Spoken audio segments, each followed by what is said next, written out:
Hi everyone, I'm Sandy. Today I want to introduce a book to you. Firstly, let's close our eyes to imagine this scenario. You are working in a company and ask your colleagues for help when you don't know how to use, for example, a copier. Your colleagues don't want to help you. When you have problems at work, your supervisor are not willing to guide you. When you want to express your opinion on a particular thing, your leader don't want to listen. Now, open our eyes in this kind of work environment. Do you like this kind of work? Will you work effectively or productively? Do you feel disconnected from your supervisor and colleagues?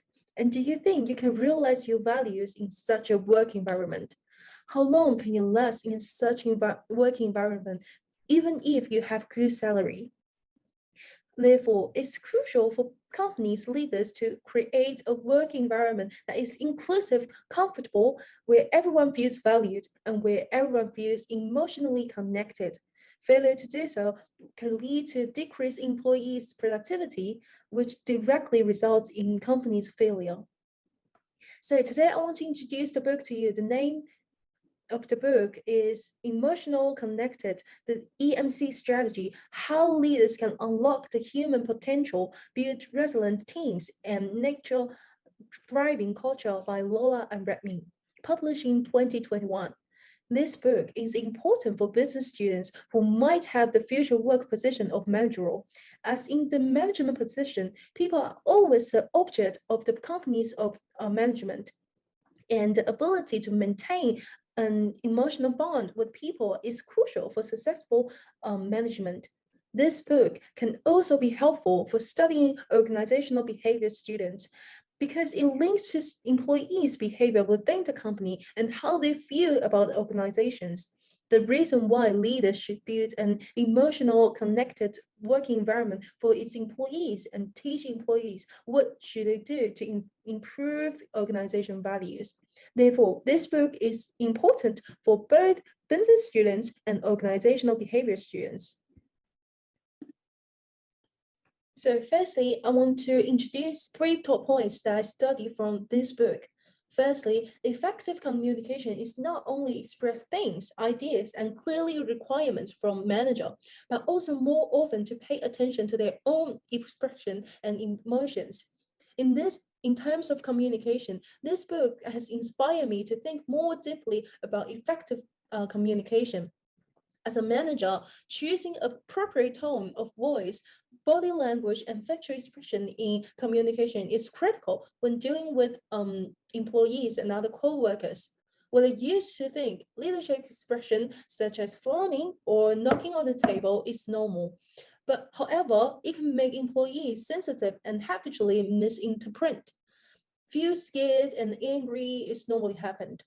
Such emotions can make employees cautious at work, afraid of being punished by the leaders of their mistakes. If the leader is not aware of such emotions, the employees will be disconnected from the company and the assigned work will not be completed smoothly and effectively. Through reading this book, I realized the importance of tone and voice expressions in effective communication. For example, when you assign work to employees, using a strong and ordering tone will lead to panic and not be efficient as I thought before. Using a gentle tone of voice to express the ideas and requirements from managers and asking whether they need help when they encountered uncertain and hesitation of employees will make the whole communication effectively and make the relationship between employees and manager and even company closer. So as to achieve twice the work with half effort and improve the productivity of work. Secondly, this book is a wake-up call for all leaders. Productivity, innovation, and high-performing team at work are all about human, but not machine. People have social needs. At work, people rely on each other through social interaction. This dependence is acquired through emotional connections. If the company wants to be efficient and highly creative through the team needs manager to maintain their emotions. This is not traditionally physical and tangible reward that I thought. such as certificate of reward, financial rewards, and annual leave. More importantly, make employees feel respected, trusted, understood, and supported in this work environment. That employees realize the need and importance in their work. Tangible rewards will make employees have a sense of achievement, and intangible rewards will make employees feel internal fulfillment. The two are inseparable at work.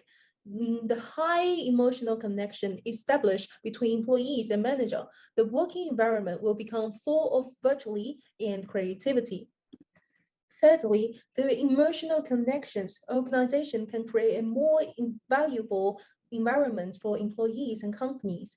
As Hungarian psychologist Alexander says, changes occur through a corrective emotional express. When leaders have emotional openness and responsiveness, the business changes. Leaders in the workplace can create more trust and security in their employees. In the workplace, employees are more confident in speaking their opinions and thinking, allowing the organization to make more structured decisions. Unlike what I perceive to be tension and seriousness of traditional hierarchy relationship between employees and managers. With such emotional communication, when employees perceive negative emotions such as fear or panic, they will know how to address emotional disconnection in a most effective way as possible. Now letting all emotion will not fall into a dead-end cycle. In this way, the communication between employees and manager become deeper, and employees can realize the self-achievements and self-worth at work. Because company value and employees' value is inseparable, the company can have better business value when employees realize their own values. Therefore, it is a very valuable environment for employees and companies. However, there's also some ideas I want to talk with you because I think it's not quite appropriate. These other stakeholders are related to the organization performance, but not just employees. There's also some internal and external stakeholders that related to the organizations. For example, communities, investors, customers, and owners. These characters are also important for organizations as the book is just focused on how to manager or colleagues building an emotional connection with co-workers. However, building an emotional connection with other stakeholders, for example, customers or communities, are crucial for business as well.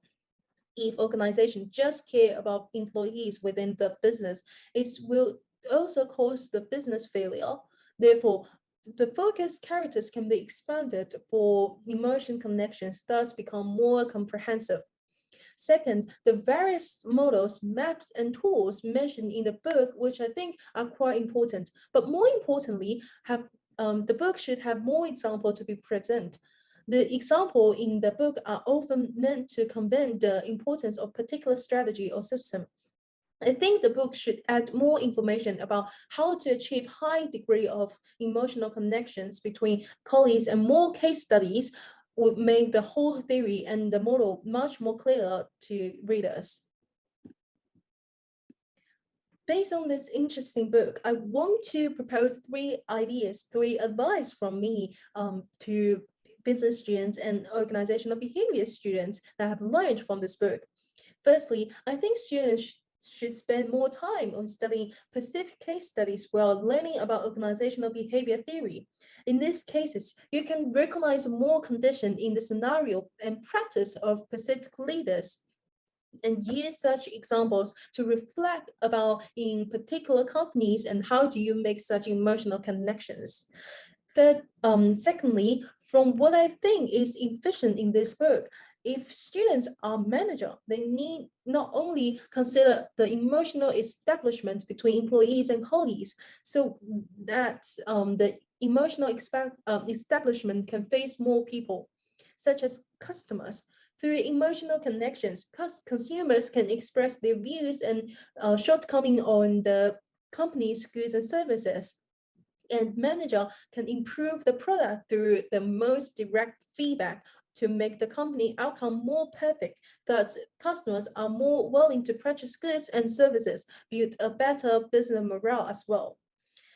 Thirdly, we should think more deeper and understand what employees want. What the employees is bottom of the hierarchy, like cleaner.